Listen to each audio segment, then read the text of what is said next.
Union cabinet ने 730 FM radio channels के e auction को मंजूरी दी है और ये जो चैनल्स हैं वो इंडिया के 234 न्यू सिटीज़ में ओपन होने वाले हैं या ऑपरेट करने वाले हैं। तो इसी न्यूज़ को हम आज डिटेल में समझेंगे कि ये जो नए रेडियो एफएम खुल रहे हैं इनके पीछे का उद्देश्य क्या है, प्राइवेट चैनल्स हैं और इन ऑक्शन से गवर्नमेंट को क्या कमाई होने की उम्मीद है। उसके अलावा कि यहाँ पे जो एफएम रेडियो चैनल्स खुल रहे हैं इसमें क्या बदलाव किया गया है पिछली बार की तुलना में ऑक्शन वगैरह में, तो सारी चीज़ें हम डिटेल में समझते हैं। वीडियो अच्छा लगे तो वीडियो को लाइक ज़रूर करें, अपने दोस्तों के साथ शेयर करें। हेलो, मेरा नाम है चंद्रहास, स्टडी स्मार्ट में आपका स्वागत है। तो सबसे पहले हम इस न्यूज़ की ही बात करते हैं कि यूनियन कैबिनेट ने अभी एक थर्ड बैच को अप्रूवल दिया है of ascending e auctions to setup 730 FM radio channels in 234 new cities across India. मतलब पूरे भारत भर में 234 न्यू सिटीज़ में खुलेंगे। कहाँ कहाँ पे खुलेंगे, बहुत इंपॉर्टेंट ये है, और क्यों इसको खोला जा रहा है ऐसे सिटीज़ में वो भी समझते हैं। तो इससे होगा क्या कि जो प्राइवेट एफएम रेडियो चैनल्स हैं उनकी जो रीच है वो काफ़ी बढ़ जाएगी और उनका जो पेनिट्रेशन है काफ़ी अच्छा हो जाएगा। अभी तक जो रेडियो चैनल्स हैं उनके अलावा जब ये 234 नए सिटीज़ में जाएंगे 730 एफएम रेडियो चैनल्स, तो जाहिर सी बात है कि जितनी भी चीज़ें हैं या कह सकते हैं इंफॉर्मेशन हो, बाकी सारी चीज़ें बहुत अंदर तक ये पहुंच पाएंगी। ये जो ई ऑक्शन है किसके द्वारा किया जाएगा? Ministry of information and broadcasting के द्वारा किया जाएगा और जो भी इंटरेस्टेड बिडर्स हैं वो ऑनलाइन ही पार्टिसिपेट कर पाएंगे इसमें, ताकि जो बिडिंग का प्रोसेस है वो फेयर रखा जा सके, ट्रांसपेरेंट रखा जा सके। अगर हम ये समझते हैं कि इसका मतलब क्या है कि 730 नए ई ऑक्शन के लिए एफएम रेडियो चैनल्स को यहाँ पे लाया जा रहा है, तो इसका मतलब ये है कि ये जो एडिशनल जो सिटीज़ 234 हैं और टाउन्स हैं जो यहाँ पे ऐड किए जा रहे हैं इन एफएम रेडियो चैनल्स के द्वारा, इससे जो वो सिटीज़ हैं या फिर जो वो टाउन्स हैं उनका जो डाइवर्स या लोकल कंटेंट है वो उसका जो एक्सेस है इन्हेंस होगा। इसके अलावा उस सिटी या टाउन की जो क्रिएटिविटी है, जो वहाँ की जो लोकल लैंग्वेज है उसे प्रमोट किया जाएगा, वहाँ का जो कल्चर है उसे प्रमोट किया जाएगा। सिंपल सी बात ऐसे समझिए, बहुत पहले की बात है जब ये जो प्राइवेट एफएम चैनल्स थे केवल बहुत प्रमुख शहरों में थे। तो जैसे लखनऊ में पहले चैनल्स हुआ करते थे, जैसे बिग एफएम है, रेडियो सिटी है, ये सब हुआ करते थे। तो हमारे इलाहाबाद में ये जो चैनल्स हैं वो उनकी रीच उतनी अच्छी थी नहीं, मतलब लखनऊ में ऑपरेट करते थे, लेकिन कभी कभी ऐसा होता था कि इन चैनल्स के सिग्नल्स जो है आया करते थे रेडियो पे।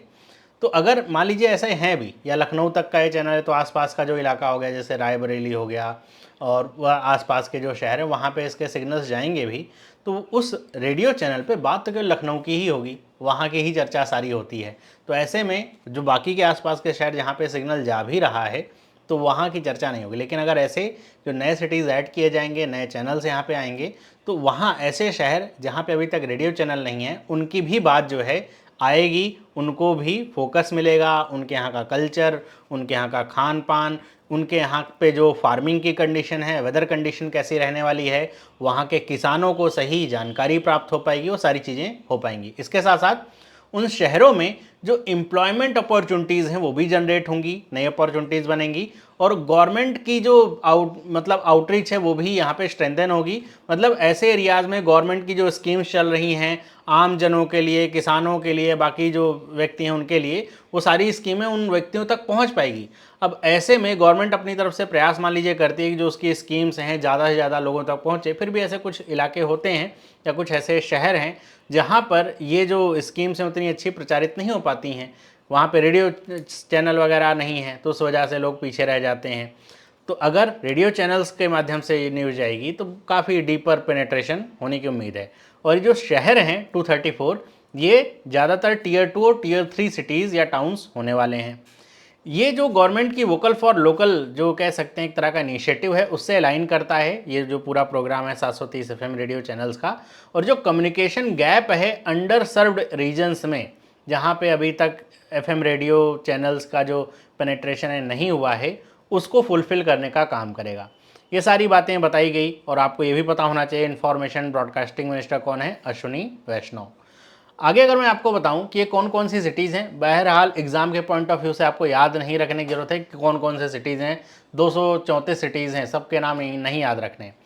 तो ये जो सिटीज़ हैं, ये टाउन्स हैं, एक आइडिया रख के रखिए कहाँ कहाँ पे ओपन करे जा रहे हैं। तो जो भी अप्रूव्ड सिटीज़ या टाउन्स हैं उसमें जो एस्पिरेशनल डिस्ट्रिक्ट्स हैं, आपको पता होगा नीति आयोग का ऐसा प्रोग्राम चलता है एस्पिरेशनल डिस्ट्रिक्ट्स का, तो जो एस्पिरेशनल डिस्ट्रिक्ट्स हैं वो हैं या तो जो लेफ्ट विंग एक्सट्रीमिज्म से जो प्रभावित इलाके हैं, मतलब जहाँ पे ये जो माओइस्ट वगैरह ज़्यादा फैले हुए हैं, तो वो जो प्रभावित इलाके हैं जहाँ तक गवर्नमेंट के स्कीम्स वगैरह नहीं पहुँच पाती, जानकारी नहीं पहुँच पाती है, तो उनको कवर करने का प्रयास किया जा रहा है इन रेडियो चैनल्स की रीच के द्वारा। तो ये कुछ लोकेशंस आप देख सकते हैं, जैसे इसमें पोर्ट ब्लेयर है, इम्फाल है, दीमापुर है, डिब्रूगढ़ है, आरा, बेगूसराय, ऐसे बहुत सारे आपको यहाँ पे सिटीज़ मिलेंगी। मतलब all over the India, across the India आपको सिटीज़ यहाँ पे मिलेंगी, ऐसा नहीं केवल एक ही इलाका। इसमें अगर बात करें कि सबसे ज़्यादा जो एफएम चैनल्स हैं वो कहाँ पे ओपन हो रहे हैं, तो 32 नए प्राइवेट एफएम चैनल्स ओपन होंगे या फिर ऑक्शन होगा, वो यूपी से हैं, 22 आंध्र प्रदेश से हैं, 20 मध्य प्रदेश से हैं, 19 राजस्थान से हैं, 18 बिहार में हैं, 11 महाराष्ट्र और तमिलनाडु में हैं, 13 कहाँ पे हैं, वेस्ट बंगाल में, 6 हैं आसाम में, और ये इतने तक ही सीमित नहीं है। जैसे इसी में आपको ऐड करके बता दूं, 10 हैं कहाँ पे, जैसे 22 हैं आंध्र प्रदेश में, तो 10 हैं इसमें तेलंगाना में भी हैं। इसके अलावा नागालैंड में हैं, त्रिपुरा में है, मतलब जो नॉर्थ ईस्ट वाला पूरा इलाका है, नागालैंड, त्रिपुरा, वहाँ पर भी 1-2 चैनल्स हैं। जैसे जम्मू कश्मीर में भी एक चैनल के लिए है। तो ऐसे पूरा इंडिया कवर किया जा रहा है, एक केवल खास रीजन या खास पार्टी नहीं, पूरा इंडिया इसमें कवर किया जा रहा है इस स्कीम के तहत। सबसे ज़्यादा यूपी के लिए हैं 32। नेक्स्ट यहाँ पे अगर मैं बात करूँ, जो चेंज हुआ है वो है लाइसेंसिंग फ़ी को लेकर के, इस बार चेंज हुआ है। देखिए, जो पहले जो लाइसेंसिंग फ़ीस होती थी, जो एनुअल लाइसेंस फ़ी देना पड़ता था एफएम रेडियो जो ऑपरेट कर रहे हैं, वो कैलकुलेट करी जाती थी either 4% of their gross revenue excluding GST, कि जितना ग्रॉस रेवेन्यू है उसका 4% या तो देंगे एनुअल लाइसेंस फ़ी के नाम पे, ALF कहते हैं, या तो 2.5% ऑफ द NOTEF, मतलब non refundable one time entry fee जो आप पे करते हैं उसका 2.5%। इसमें से जो ज़्यादा होगा, मान लीजिए ग्रॉस रेवेन्यू कम है तो आपको NOTEF का 2.5% देना पड़ेगा, या फिर NOTEF जो है कम है, ग्रॉस रेवेन्यू ज़्यादा है तो ग्रॉस रेवेन्यू का 4% देना पड़ेगा। पहले था ये, लेकिन उसके बाद जो ट्राई है उसने अपनी रिकमेंडेशन दी सरकार को कि ये जो एनुअल लाइसेंसिंग फ़ी है इससे जो NOTEF है ना, इसको डीलिंग कर दिया जाए। तो उसके बाद जो अब नया जो प्रपोजल आया है, ये जो नए चैनल्स ओपन होंगे, ये सिर्फ उनके लिए है कि अब जो एनुअल लाइसेंसिंग फीस होगी वो केवल 4% होगी ग्रॉस रेवेन्यू का, और excluding goods and GST tax को मिला हटा करके जो 4% बनेगा ग्रॉस रेवेन्यू का, वो लिया जाएगा ALF के तौर पे। यहाँ पर क्लैरिटी भी मांगी जा रही है। वैसे कहा तो यही जा रहा है कि ये जो 4% का जो कह सकते हैं LF है, और इसमें जो NOTF का इन्वॉल्वमेंट नहीं है, ये केवल जो न्यू FM रेडियो चैनल्स हैं 730 उन्हीं के लिए ही है। बाकी जो एग्जिस्टिंग चैनल अभी चल रहे हैं उनको इसी रेट के हिसाब से एनुअल फ़ी देनी पड़ेगी। अभी इस पर क्लैरिटी आनी बाकी है। नेक्स्ट अगर मैं बात करता हूँ आपसे कि अभी जो FM रेडियो लैंडस्केप है इंडिया में वर्तमान समय उसकी क्या स्थिति है, और ये जो नए चैनल्स ओपन हो रहे हैं इनका बैकग्राउंड वगैरह क्या रहेगा, और इनके सफल या असफल होने की क्या उम्मीदें हैं। तो वर्तमान समय में भारत में 36 प्राइवेट FM है। प्राइवेट FM मतलब जिनमें सरकार की हिस्सेदारी नहीं है।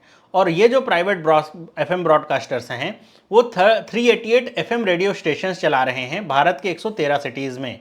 तो इंडिया के 113 सिटीज़ में 388 FM रेडियो स्टेशंस हैं 36 प्राइवेट FM ब्रॉडकास्टर्स के द्वारा। तो इसमें एक फिक्की की रिपोर्ट आई थी जिसमें यह बताया गया कि जो रेडियो सेगमेंट है उसका जो रेवेन्यू है वो 2023 में 10% बढ़ा हुआ है 2022 की तुलना में। ये 2300 करोड़ के आसपास का जो रेवेन्यू है ये पहुंच रहा है। मतलब ऐसा नहीं है कि इंटरनेट आने के बाद, 5G आने के बाद, कंप्यूटर लैपटॉप आने के बाद ये जो FM रेडियो है, कहा पहले यही जा रहा था, हमेशा यही कहा जाता है कि अब जैसे अभी AI आई है तो ये कहा जा रहा है कि अब AI के आने से सब बंद हो जाएगा। तो ऐसा होता नहीं है जनरली। रेडियो जैसे चैनल्स ये कहा जा रहा था कि अभी ख़त्म ही हो जाएंगे, लेकिन ख़त्म नहीं हुआ। अब देखिए तो रेवेन्यू इनका बढ़ रहा है, 10% बढ़ा हुआ है। और इसमें ये भी एक बात बताई गई कि इसमें हालांकि 2019 में जो रेट चल रहे थे, 2023 में भी जो एड्स के रेट हैं वो तो वही हैं। मतलब जो एड रेट्स हैं उनमें इजाफा नहीं हुआ, इंक्रीज़ नहीं हुआ।